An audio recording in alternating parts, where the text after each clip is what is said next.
मेरे प्रश्न का उत्तर आप सभी दो। ये बताओ कि बच्चों को पैसा देना जरूरी है या संस्कार देना जरूरी है? पहले क्या? इसलिए लापरवाही ना करना, ये समझना कि आपको बताने के लिए भगवान ने हमें भेजा है कि जाओ इन लोगों को बता के आओ जो भूल चुके हैं, रास्ता भटक चुके हैं, बताओ।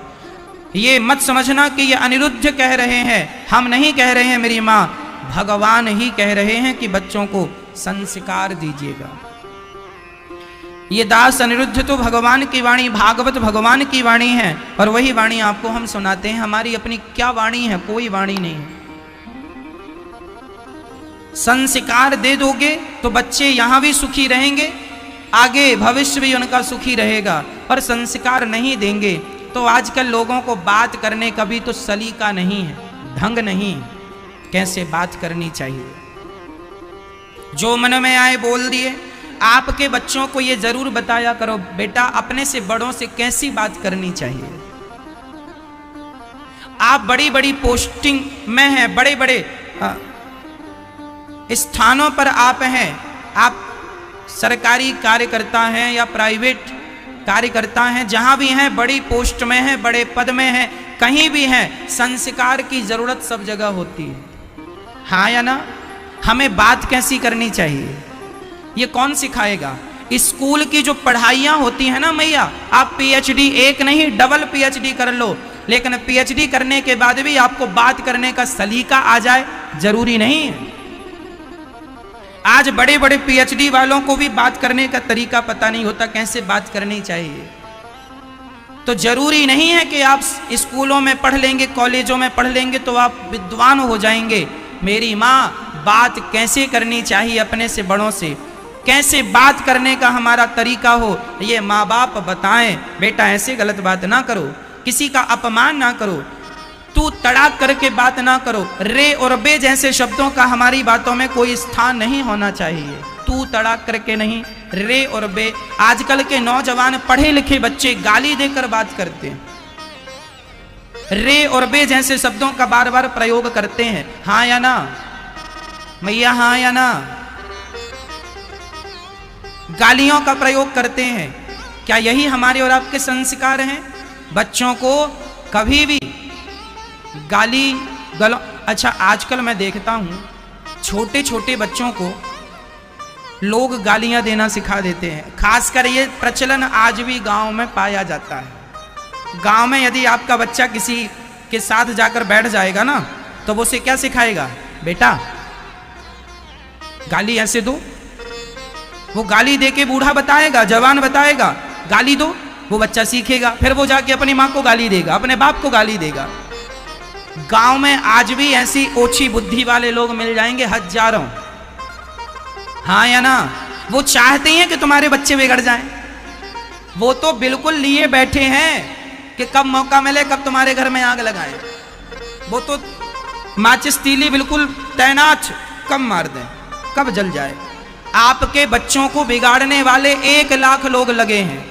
केवल आप ही ऐसे हैं माता और पिता जो अपने बच्चों का भविष्य अच्छा बनाना चाहते हैं। इसलिए बच्चों को ऐसा बनाओ कि वो किसी की बात ना माने, तुम्हारी बात माने, माता और पिता की। ये संस्कार देना तुम्हारी जिम्मेदारी है। तुम्हारे बच्चे तुम्हारी बात नहीं मानते, मतलब तुमने संस्कार नहीं दिया, इसलिए नहीं मानते। नहीं, क्या मजाल, वो हाथी कैसा जो अंकुश के बस में ना हो, वो घोड़ा कैसा जो लगाम के बस में ना हो, और वो बच्चा कैसा जो माँ बाप के बस में ना हो।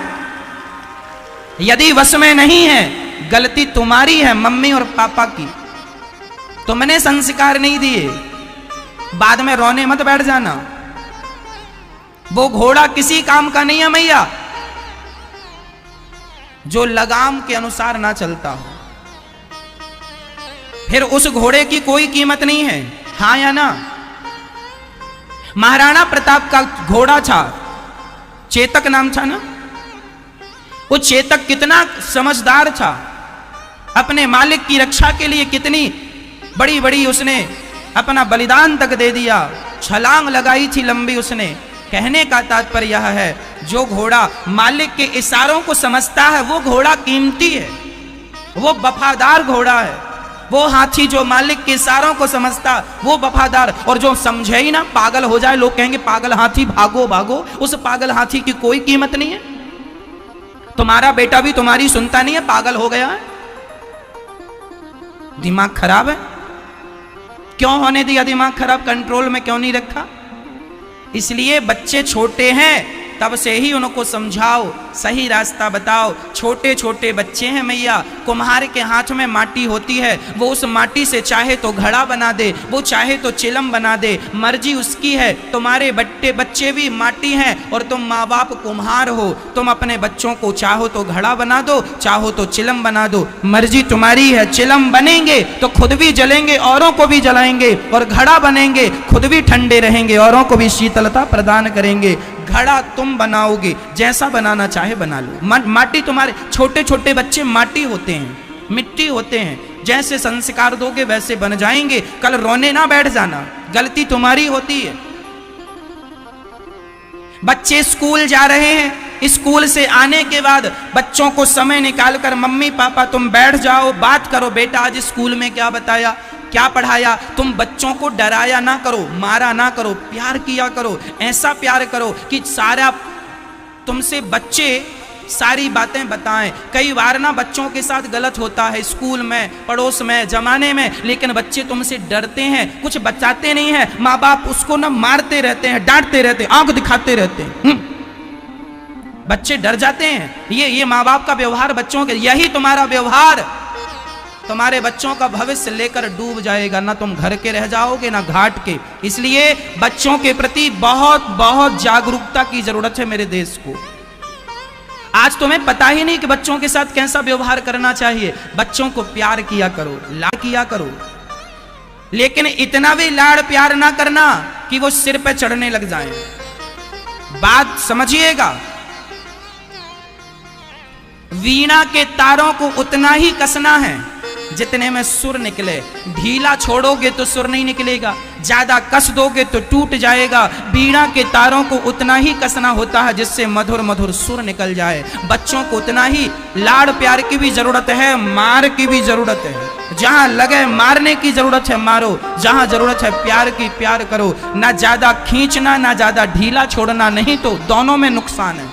दाल में नमक मात्रा से डाला जाता है, कम डाल दोगे तो भी स्वाद बिगड़ जाएगा, ज्यादा डाल दोगे तो भी स्वाद बिगड़ जाएगा। एक मात्रा होती है कि इतनी दाल में इतना ही नमक डलेगा। ज्यादा लाड़ प्यार करोगे तो बच्चे सिर पे चढ़ जाएंगे। और हमारे यहाँ कहते हैं बेटी कितनी सुंदर हो, बेटी कितनी भी सुंदर हो, उसे घर घर घुमाना ना चाहिए। और बेटा कितना प्यारा हो, उसे सिर पे चढ़ाना ना चाहिए। यदि चढ़ाओगे कल तुम्हारे छाती पे चना दरेंगे, बाद में रोने मत लग जाना।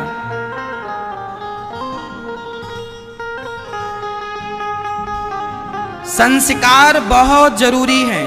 माँ बाप बहुत लापरवाह हो गए हैं। बच्चों को बताओ कि जब कोई अतिथि घर में आवे तो उनके चरण धोना चाहिए। अरे बच्चों को नम्रता सिखाओ, पांव धोना सिखाओ बच्चों को पहले। चरण धोने से क्या होता है? बच्चों के अंदर नम्रता आती है। अच्छा बताओ, नम्रता जरूरी है या नहीं? हमारा और आपका सबसे बड़ा श्रृंगार क्या है? नम्रता। हम जितने नम्र होंगे हम उतने ही शिक्षित समझे जाएंगे। और कोई बहुत बड़ा शिक्षित आदमी भी नम्र नहीं है तो वह कोई काम का नहीं है।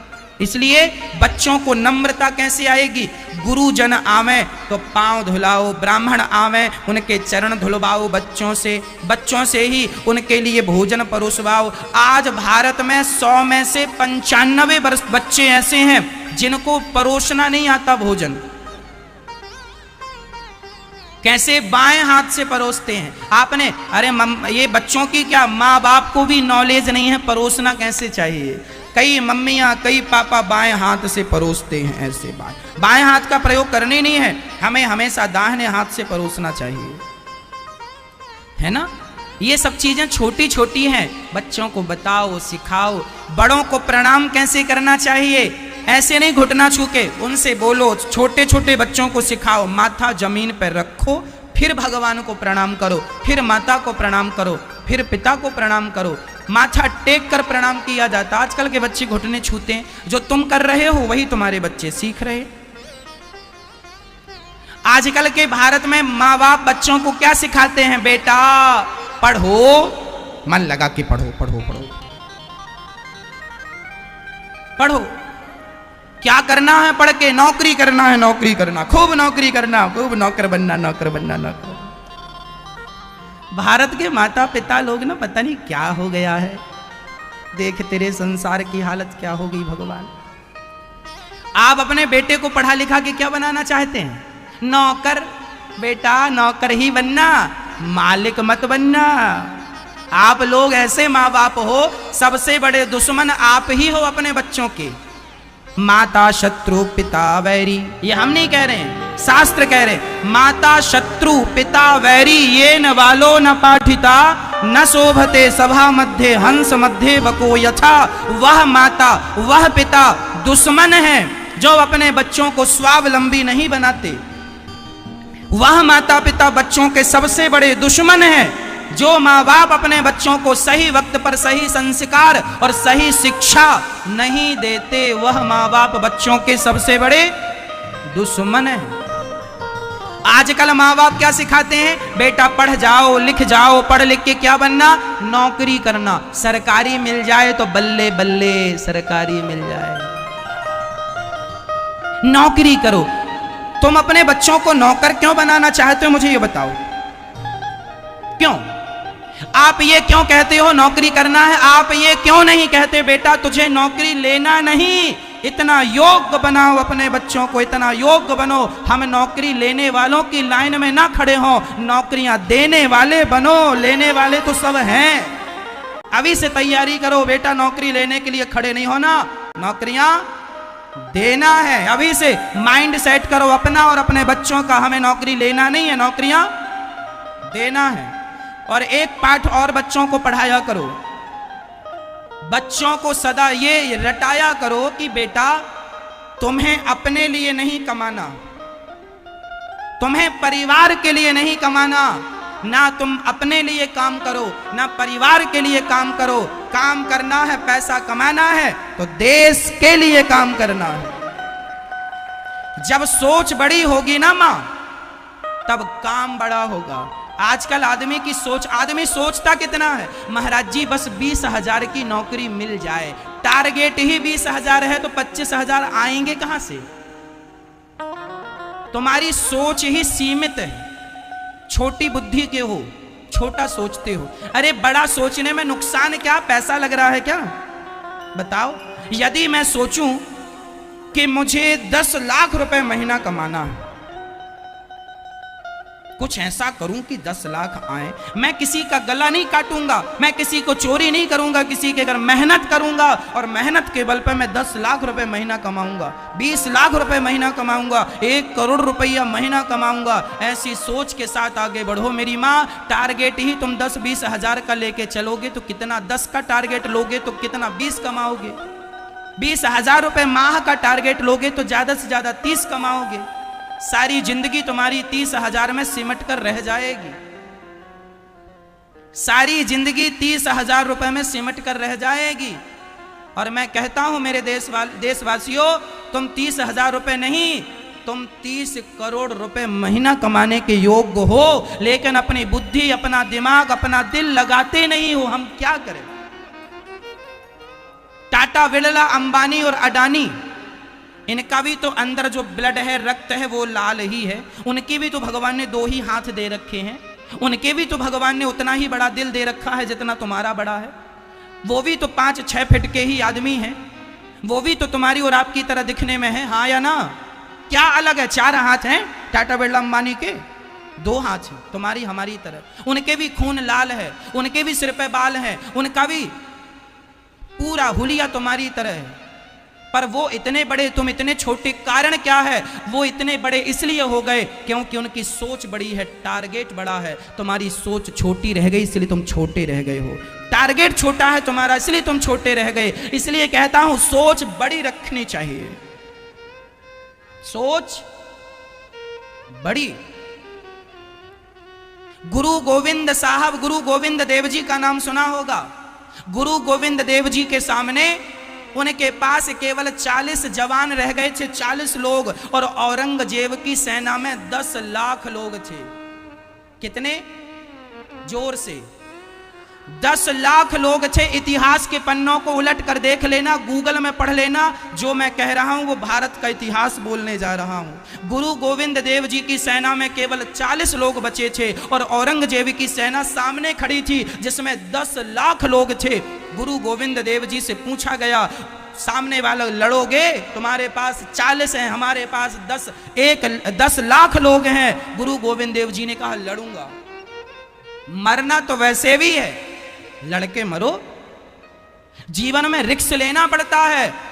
और देखो, जब सोच अच्छी हो, नीति अच्छी हो और नियत अच्छी हो ना, तो परमात्मा भी सपोर्ट करता है। माँ 40 लोगों के टुकड़ी के साथ गुरु गोविंद देव जी ने लड़ना शुरू किया। मेरी माँ, इतिहास के पन्ने उठाकर देख लेना, वो 40 लोग 10 लाख लोगों पर भारी पड़ गए थे। इतिहास गवाह। कोशिश करने वालों की हार नहीं होती माँ। विडंबना तो ये है तुमने कभी कोशिश की ही नहीं। तुम केवल नौकर बनना चाहे हो तो नौकर बने हो। तुमने कभी मालिक बनने की कोशिश नहीं की, इसलिए कभी मालिक नहीं बन पाए। गुरु गोविंद देव जी सिखा रहे हैं कि हम 10 लाख पर भारी हैं। हम हिंदुस्तानी 10 लाख लोगों पर, एक हिंदुस्तानी 10 लाख लोगों पर भारी है। कहां हो आप लोग? उठो धरा के अमर सपूतो, पुनः नया निर्माण करो। क्यों सो रहे हो भारतवासियों? नौकर नहीं बनना, लिख के रखो अपने अपने घरों में और अपने अपने बच्चों को सिखाओ। नौकर नहीं बनना, मालिक बनोगे तो देश हमारा मजबूत होगा। हमारे देश से गरीबी कैसे जाएगी? कौन जवाब देगा? मेरे देश से गरीबी तब जाएगी जब आपकी गरीबी चली जाएगी। भारत में 135 करोड़ लोग रहते हैं माँ, 140 करोड़ लोग रहते हैं मैया। यदि 140 करोड़ लोगों ने अपनी अपनी गरीबी मिटा ली, अपने आप मेरे देश से गरीबी चली जाएगी। लेकिन आदमी समझता ही नहीं है, नौकर बनने की होड़ में लगा हुआ। ना ना, मुझे नौकरी दो, मुझे नौकरी। काहे दे नौकरी? मालिक बनो। क्या कमी है तुम में? क्या नहीं कर सकते तुम? कल्पना चावला वहां चली गई अंतरिक्ष में और तुम यहां 10,000 की नौकरी के लिए तरस रहे हो।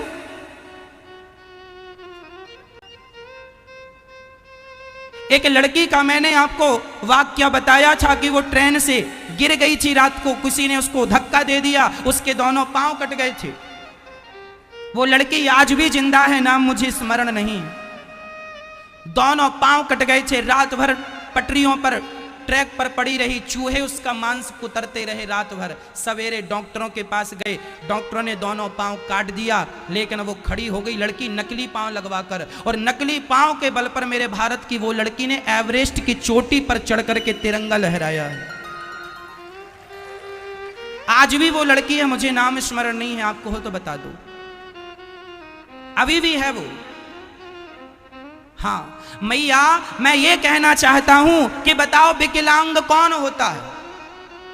बताओ, जिसका पांव नहीं है क्या वो विकलांग है? ना मेरी मां, थिंकिंग निकाल दो, अपडेट कर लो अपने आप को। जिसके पांव नहीं है वो विकलांग नहीं है। जिसके पांव होने पर भी कोशिश ना कर रहा हो वही सबसे बड़ा विकलांग है। सब कुछ है तुम्हारे पास पर तुमने कोशिश नहीं की, तुम सबसे बड़े विकलांग हो। क्योंकि तुमने कोशिश, काश तुमने कोशिश की होती तो आज तुम चांद की तरह चमक रहे होते तारों की, लेकिन तुमने कोशिश कहां की? तुम भीड़ में खड़े हो गए, साहब नौकरी दे दो। जंगल का शेर और सर्कस का शेर, ये दो शेर सुन लो। सर्कस का शेर वो होता है जो मालिक के टुकड़ों पर पलता है, और जंगल का शेर वो होता है जो अपना शिकार, नौकरियां करने वाले सर्कस के शेर होते हैं, मालिक के टुकड़ों पर पलने वाले जंगल का शेर वो होता है जो स्वयं अपना शिकार करता, खुद खाए औरों को खिलाए, लेने वाला नहीं। जंगल का शेर शिकार करता है तो उसके खाने के बाद और भी उस मांस पर कुत्ता और जंगल के सुअर, बाकी लोग और गिद्ध इत्यादि भी उसके शिकार पर अपना पेट भर लेते हैं। हाँ या ना? अब आपको डिसाइड करना है कि बच्चों को नौकर बनाना है कि मालिक माँ बाप, आप डिसाइड करो। तुम तो नौकर बनाने के चक्कर में हो। बेटा पढ़ जा, खूब पढ़ जा, नौकर बन जाना बाद में। और नौकर नहीं बन पाते कुछ बच्चे तो आत्महत्या कर लेते हैं, हम तो पास ही नहीं हो पाए, अच्छे नंबर नहीं ला पाए, अच्छी डिवीजन नहीं ला पाए। मर जाओ। क्या कायरता भरी जिंदगी तुम जी रहे हो? क्या मरना समस्या का समाधान है? अरे कोशिश तो करते अपने पांव पर चलने की, कोशिश तो करते बिजनेस व्यापार करने की। सब सफल हो रहे हैं, तुम भी हो जाते। याद रखना मैया, यदि जीवन में एक सफलता ना मिले तो समझ लेना कि परमात्मा तुम्हें कुछ बड़ा देना चाह रहे हैं। हार ना मान जाना, फांसी ना लगा लेना। एक जगह हार गए कोई बात नहीं, हम फिर कोशिश करेंगे। शायद विधाता हमें इससे ज्यादा देना चाहते हो। हमारी किस्मत हमारे भाग्य में बहुत ज्यादा है। देर लगती है लेकिन सफलताएं भी मिलती हैं मैया, यदि आदमी अपने लक्ष्य की तरफ सीधा चलता है तो। हाँ या ना? टाइम लगता है।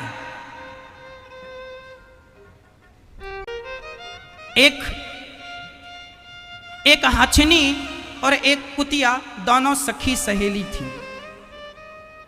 कुतिया गर्भवती हो गई। उसी समय कुछ दिनों के अंदर हथनी भी गर्भवती हो गई। दोनों सखी थी। समय आया, कुछ महीनों बाद, 2 महीने 3 महीने बाद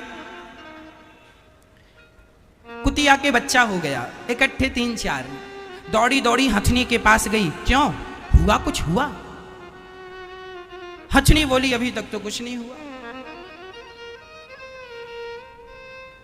कुतिया दूसरी बार भी कुछ दिनों बाद फिर गर्भवती हो गई। फिर दौड़ी दौड़ी गई हथनी के पास। बहन बहन कुछ हुआ? नहीं कुछ नहीं हुआ। अरे हमारे तो 4-4 बच्चे हो गए, देखो खेल रहे हैं, पप्पू टप्पू कुप्पू देखो। तो तुम्हारे कुछ नहीं हुआ? हथनी ने कहा नहीं अभी कुछ नहीं हुआ। तीसरी बार फिर कुतिया गर्भवती हो गई, उसके बच्चे हो गए। फिर दौड़ी दौड़ी गई, बहन कुछ हुआ? हम तो 3 बार मां बन गए और तुम 1 बार ना बन सकी। तब हथनी ने कहा बहन तेरे कुत्ते के बच्चे हैं, हमारा हाथी का है, बड़ा होता है हाथी का, टाइम तो लगता है। तेरे बच्चे कुत्ते के हैं, जहां से निकलेंगे लोग लाठी लेकर दौड़ेंगे, और हमारे बच्चे हाथी के हैं, जहां से निकलेंगे लोग उनके संग सेल्फी लेने की कोशिश करेंगे, लोग उनको देखेंगे, उनको देखने के लिए टिकट कटवाएंगे। हमारा बच्चा कीमती होता है, टाइम लगता है। जो कीमती होता है ना मैया, जो बड़ा होता है, बड़ा कुछ सोच रहे हो, बड़ा कुछ कर रहे हो, उसमें टाइम तो लगेगा। यदि टाइम लग रहा है तो निराश मत हो जाना, समझना कि परमात्मा कुछ बड़ा देना चाह रहे हैं आपको, उसमें वक्त तो लगता है। हाथी के बच्चे को टाइम तो लगेगा, ये कुतिया के बच्चे को क्या टाइम लगेगा? बड़ा सोच रहे हो, टारगेट बड़ा है, टाइम लगता है, दिमाग लगाना पड़ता है। अंबानी ने दिमाग कैसा लगाया? पहले सिम सारी फ्री में बांटी, जियो की सिम फ्री में चलवाई, खूब दिया डाटा, खूब दिया, खूब चलाओ, फ्री में दिया। उसके बाद वसूली चालू। दिमाग लगाना पड़ता है। छोटे लोग छोटा दिमाग लगाते हैं, बड़ा व्यक्ति बड़ा दिमाग लगाता है। आप कितना ज्यादा दिमाग लगा सकते हैं अपने बिजनेस, अपने व्यापार में? जितना लगा सकते हैं, जितना अच्छा बना सकते हैं, वह बिजनेस व्यापार उतना अच्छा बन के उभरेगा, यदि आपने उसको दिल से किया है तो। इसलिए माँ, बच्चों को नौकर नहीं बनने देना, आपको बच्चों को मालिक बनाना। आजकल के माँ बाप तो बच्चे पैदा करते हैं, बड़े हो गए, अब मांगना चालू। हाँ भैया बेटा तैयार हो गया है, अब बोली लगाएंगे 10 लाख 1, 10 लाख दो, किसी ने कह दिया 12 लाख, हाँ जी 10 लाख वाला रिश्ता कैंसिल, 12 लाख दे रहा लड़की का बाप, 12 लाख एक, 12 लाख दो, किसी ने 15 लाख, हाँ साहब 12 लाख वाला कैंसिल है, 15 लाख एक, 15 लाख दो। मतलब अपने बच्चे को पढ़ा लिखा के तुमने क्या बनाया, बाजार में खड़ा कर दिया और बोली लगानी चालू, दहेज लेते हैं लोग।